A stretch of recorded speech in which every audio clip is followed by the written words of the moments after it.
All right. Good morning, everybody. Excited to see you all. Since I've last been with you, we've started Masechet Nazir, some new material and some echoes and overlap with Masechet Nidarim. Today,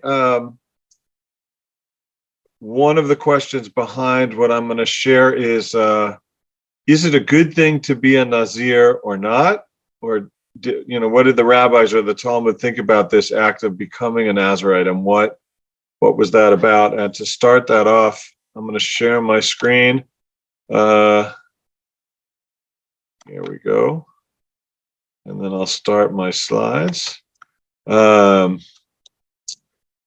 guess trigger alert for some folks. We're starting by looking back at Nidarim. So if you guys were proud or proud to be done and happy to be rid of Nidarim, I'm sorry for taking you back. But I wanted to look back at one brief line from a Mishnah, Nidarim 9a, which establishes one of the ways that the rabbis think about the Nazirite vow. The Mishnah there says, if an individual states that he accepts an obligation upon himself, like the vows of the wicked, he has vowed with regard to becoming a Nazirite. Meaning, we read in a Mishnah right at the beginning of the last Masechet, where the rabbis were exploring indeterminate language about vows, what they count as. So if you say you're going to make a vow, you take an obligation upon yourself like vows of the wicked, that vague statement makes you Nazirite. And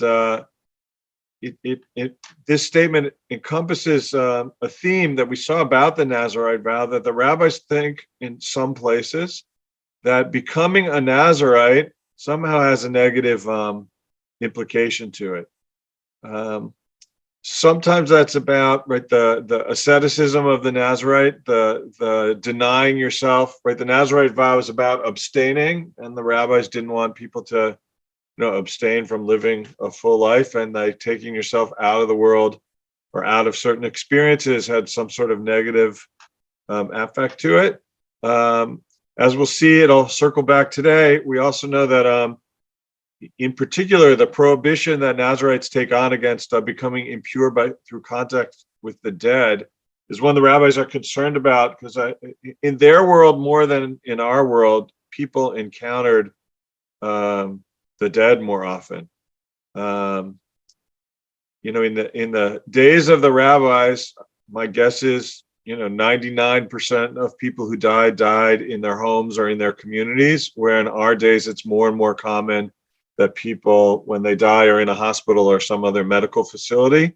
So the connection to, people were around other people who died much more now than then. And it likely, although we have no statistics about this, that if you were to become a Nazirite, there was a chance that you would violate your oath because you would somehow come into contact with the dead body.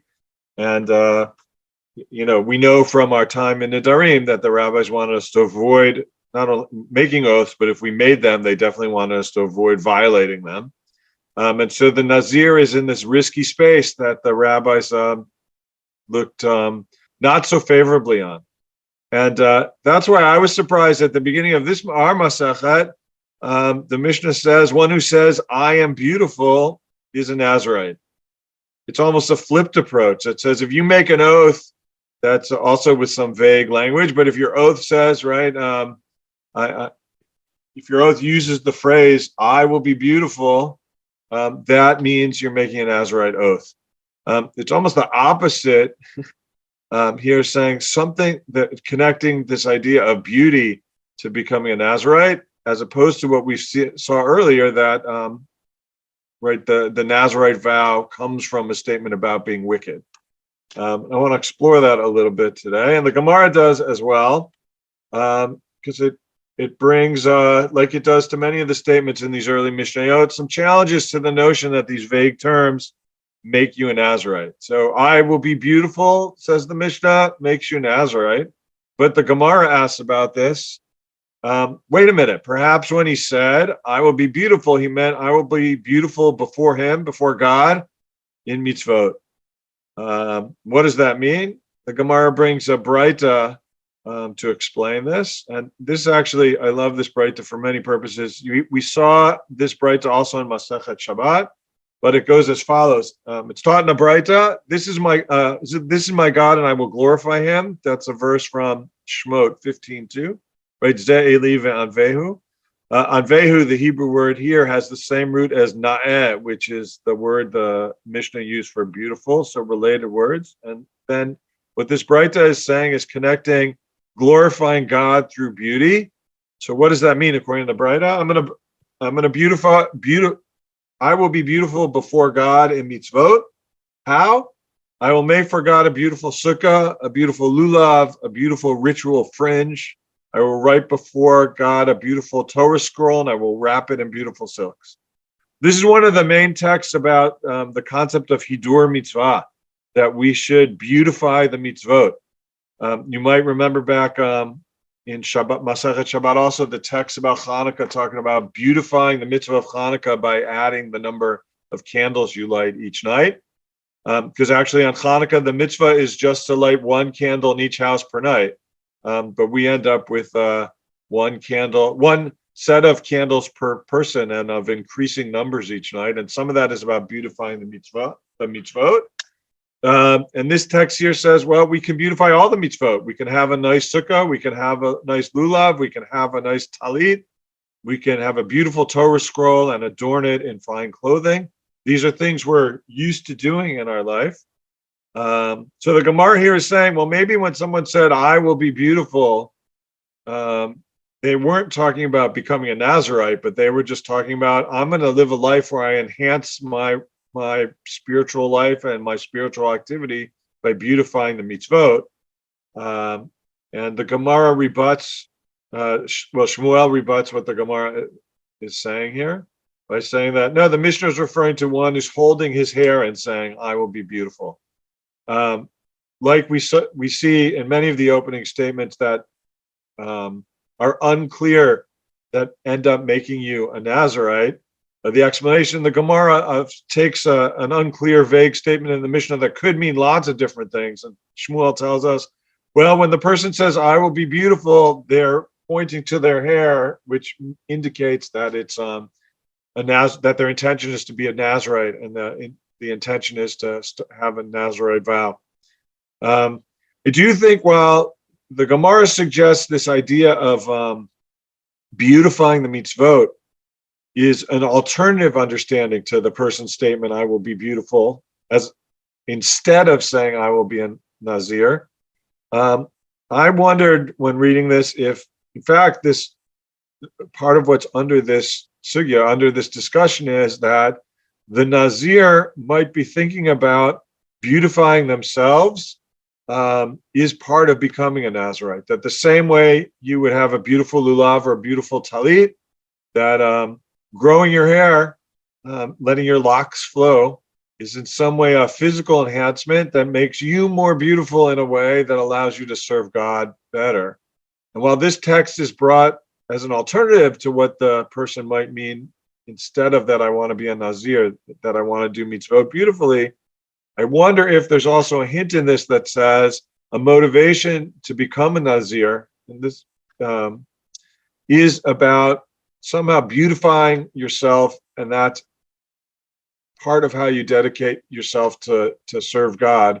Not only do you use beautiful ritual objects, you can make yourself beautiful through a Nazirite vow, and that is one way that you can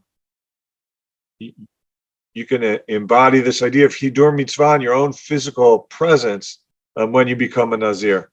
Now, this text suggests otherwise, but in a story that arises on Nazir 4b, which I think is a terrific agadah here in the terrific narrative that we encountered this week, it takes this idea one step further by giving us some context when someone might have actually done this. It's a beautiful interaction between a person and Shimon HaTzadik, which is the next text I want to share. So Shimon HaTzadik says, in all my days as a priest, I never ate the guilt offering of a ritually impure Nazarite, apart from the offering of one man who came to me from the south, who had beautiful eyes, a fine countenance, and his locks were arranged in curls. So two things about this. First, Shimon Sadiq is saying, as a priest, he never ate from the sacrifice of a ritually pure Nazir. We know a ritually impure Nazir, when you violate your Nazirite oath by coming into contact with the dead, you have to bring a sacrifice, and then you start your Nazirite period over. And Shimon Sadiq seems to say that while as a priest, he was entitled to eat from many of the sacrifices, he abstained from eating this sacrifice. And that builds on the theme that somehow it's not good to be a Nazir, and it's not good to violate your Nazirite oath by coming into contact with the dead. And Shimon Sadiq was so opposed, right, to maybe Naziriteness, I don't know, becoming a Nazirite in general, or maybe opposed to against the Nazirites who weren't careful enough to avoid violating their oath, that he refrained from, when those Nazirites brought a sacrifice to do tshuva, to get atonement for coming into contact with the undead and violating their oath. He wouldn't eat from those sacrifices. Somehow, while he was entitled to it, there was something wrong about it. He didn't feel right, or it didn't feel like, it seems like it's a principled stance. I would not eat from those sacrifices. And that's in line with the themes that we saw from the quote from Nidarim that says, right, there's something off or evil or wicked about being a Nazirite, because you're going to end up violating the vow by coming into contact with the dead. And Shimon Sadiq took that one step further by saying, I'm not even going to eat these people shouldn't do it, and I'm not going to eat their sacrifice, except for this one person, a man from the south who came with beautiful eyes, a fine countenance, and long curly hair. And so Shimon Sadiq says to this Nazirite, what did you see to become a Nazirite, which would force you to destroy this beautiful hair? Interesting, the questions he asked. Two things. He wants to know what caused you to become a Nazirite. Just, it could be a question in general, but he connects that to, because you've become a Nazirite, your long, beautiful, curly hair, you're going to have to cut, right? The end of your Nazirite process will force you to shave your head and rid yourself of these locks. So Shimon Sadiq is approached by someone who's a Nazirite who has physical beauty, and he's taken aback by the Nazirite vow, but not for the reason that he didn't eat these sacrifices, but he says, hey, you're a good-looking guy, and if you take this vow, you're going to have to shave your head. What could possibly cause you to do that? Here's the answer that the Nazirite gives him. He said to me, I was a shepherd for my father in my town, and I went to draw water from the spring, and I looked at my reflection in the water. And my evil inclination quickly rose against me and sought to drive me from the world. So the man is a shepherd. He's out with the sheep in the fields, and he went to get water from the spring. And he looks down and he sees his reflection in the water, right? There's the mirror effect of the water. This next phrase is up to interpretation, and because the Gemara is not totally clear, it could mean lots of different things. Somehow the man's evil inclination rises up and seeks to drive him from the world. He sees back his reflection, and somehow he's got these feelings negative feelings that create some dissonance between him and his existence in the world. The next sentence might help clarify that a little bit. So I said, the shepherd says, empty one, reka, empty one, right? We see that's often a curse the rabbis use, right? Empty one, sometimes valueless or mindless or something. Empty, right? An empty shell. For what reason are you proud in a world that is not yours, as your end is to be maggot and worms when you die? I swear by the temple service that I will become a Nazirite and shave you, meaning me, for the sake of heaven. So what does he see? He sees the reflection. He says, why are you so proud? This world is not yours, and your end is to be maggots and worms. Meaning, I think, he sees this reflection, He looks down at the river, he sees his reflection and says, hey, I'm a good looking guy. And immediately, then maybe that's the voice of the evil inclination. And immediately says, hey, why are you so proud? Why are you so proud of how you look? Right? You're going to end up like it, right? Our future is, right? We come from dust. We come from the dust and return to the dust, right? We're going to end up being, right? We live our lives and then we decompose and become maggots and worms. Like everybody else, I'm not better than other people because of my good looks. And as a result of that humbling moment from seeing his reflection in the water, he decides, I'm going to be a Nazarite. And as a result of my Nazarite service, what will I have to do? The end of my service will be shaving my head, and I'll return to a more plain looking state. And that's how I'm going to serve God. So a lot of interesting twists in this reaction, right? It's this person starts beautiful, and the Nazarite vow is intending to make him feel more plain. So it's different from the Mishnah, which says declaring yourself to be beautiful makes you a Nazarite. And it tempers this sense of like, right, he sees himself and is filled with pride over his looks and somehow feels that that's not the right place to go, that he'd be better off not focusing on his looks. And he takes a Nazarite vow with the purpose of shedding himself of physical attributes that are attractive, both to him and his reflection and to Shimon HaTzadik, who said that to him when he saw him. That was his first response as well. So Shimon HaTzadik says, when I heard his response, I arose and kissed him on the head and said to him, may there be more Nazarites like you in the world, in Israel. Shimon HaTzadik says, this is the kind of Nazarite we're looking for, someone who's taking on the Nazariteship, not to glorify themselves, but as a step of humility, not for self-beautification, but for self-humbling, and maybe to rid ourselves of the physical attributes that are attractive to keep us and our evil inclinations from being too proud. And with regard to you, says Shimon HaTzadik, this is what the verse means when either a man or a woman shall clearly utter a vow of the Nazarites to consecrate himself to the Lord. And the Midrash here is about the word consecration.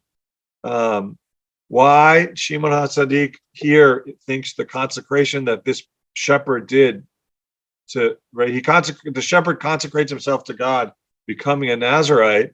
Why is this the ideal state? He's doing it as a move for humility, not as a move for self gratification. It's not hidur mitzvah of trying to become beautiful and growing your hair to show how wonderful you look with long curly locks, but for the sake of growing your hair and cutting it down to remind yourself that physical appearance is not the way to consecrate yourself to God, that there's more humility that comes with that. And that's why in this case, Shimon HaTzadik says, well, I don't eat of the sacrifices that Nazarites bring when they break their vow by coming into contact of the dead. This one Nazarite that I had this one encounter with, his sacrifice I ate because he was a Nazarite, the way Nazarites should be. All right, I'm going to close the screen and come back. I hit the wrong button. Should know where all the buttons are by now. So I like this array of texts because it goes to the question, right? Who are these Nazarites? What kind of motivations would people have to make these vows? We have many different reactions, responses to what it means to become a Nazarite throughout the text that we're seeing and Jewish tradition, some positive, some negative. And the text that I brought today have different threads pulling in different directions. And I'm wondering, as we see these different texts, what that brings up for you, and how, I guess in general, how are you thinking about this and this institution of the Nazarite, and what you think Nazarites, what would motivate people to be Nazarites, and what are good motivations and what are bad motivations? And or what do you think about this notion that somehow someone might take on a Nazarite Nazarite oath, which of the rabbinic themes speaks to you most in terms of your response to it, or do you have your own thinking about a Nazarite that you would just share as we're in our first weeks of this Masechet? So I leave you with some of those open-ended questions, and want to use the balance of time I see lots of people already responding and have been in the chat. If someone wants to share a comment or ask a question, happy to do that. And I don't, Rachel, if you saw some questions that we should address as I was presenting, happy for you to call those out too. Yeah, I'm also wondering if people feel comfortable answering this question. If anyone feels like Nazarite is like a big commitment today, because if you take that vow, then it's for life because we can't undo it. But if you imagine living in the rabbi's times when you could do it on a more temporary basis, I wonder if people feel like they would be the kind of person who would, I would do that for a month or whatever. If that would appeal to them and how they could imagine themselves doing it. There's also a text, I don't think we've come up to it yet, where we see somebody take a Nazarite vow who says, I will become a Nazarite when a son is born to me. And it seems sort of in the vein of trying to convince God to give them a child. There was a question about this sort of inverse Narcissus story that we've seen before. We saw the same story with the same characters early in Nedarim. Yes, someone's put the reference in the chat, I saw. Yeah, I think question is why do you think, or why do you all think that he needed to take the Nazarite vow at all, right? What if he sees himself in a pond and he knows he's overcome with self-infatuation, why doesn't he just, go chop off his hair? Why do the whole Nazarite thing?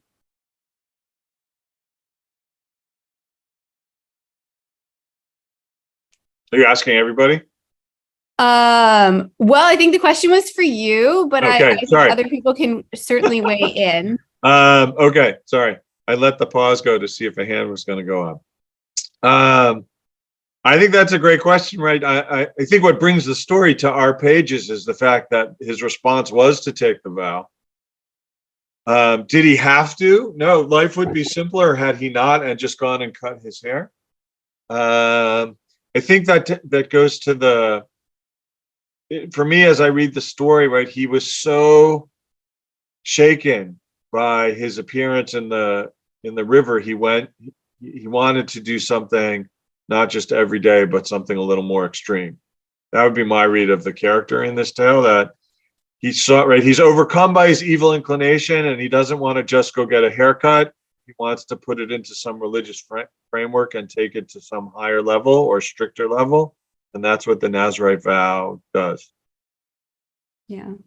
One possible response. If it's partly about going through something, going through a full process, if you have this impulsive hack off my hair, then the next day you might wake up and think, why did I do that? But if you take a Nazarite vow and you have a period of elevated sanctity and introspection that the whole time is going to culminate in hacking off the hair, but you're not just hacking it off to uglify yourself, if that's a word, but as part of this sacred process, and you're going to then offer that hair to God. That seems like a sort of psychologically like a more introspective experience. And I do tend to think that this is what Nazariteship might have been about, based on, just my sense of the text as we've been reading, is that it's about people need a transformative experience, and this can be used in a variety of ways to provide that for them. Yeah. It's a period of heightened sanctity, heightened awareness that ends with a ritual, right? I think in modern times, we underestimate the power of ritual. Right. I was thinking about that as you spoke in terms of a different haircut ritual, right? There's a tradition not to cut your child's hair until they turn 3. That's kept in some corners of the Jewish community. And it makes the first haircut a celebration, right? It's an event. It's not just, okay, it's time for the, right? We didn't do that with our kids. So at some point in their life, we said, oh, they need haircuts. And we did their first haircuts, and it was just going to get a haircut.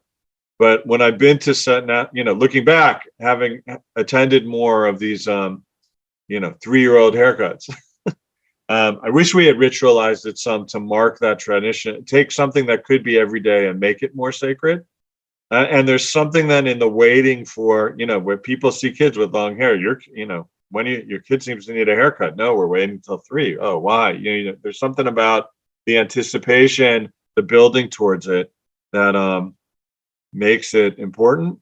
And the 30 days that the Nazir has to sit in their Naziriteness until they end their vow period, right, gives them that period of introspection, and then it makes the cutting of the hair and the other rituals, it elevates it because of the waiting. Yeah.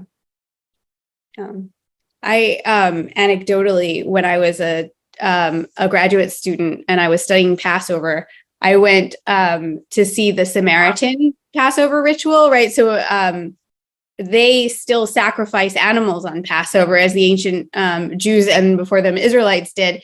And it was not a large community anymore. It wasn't a fancy location or setting that they had. It was very modest. And it wasn't my ritual. And I was blown away at how emotionally powerful the whole thing was. I think a lot of these ancient rituals, especially, they just packed a gut punch.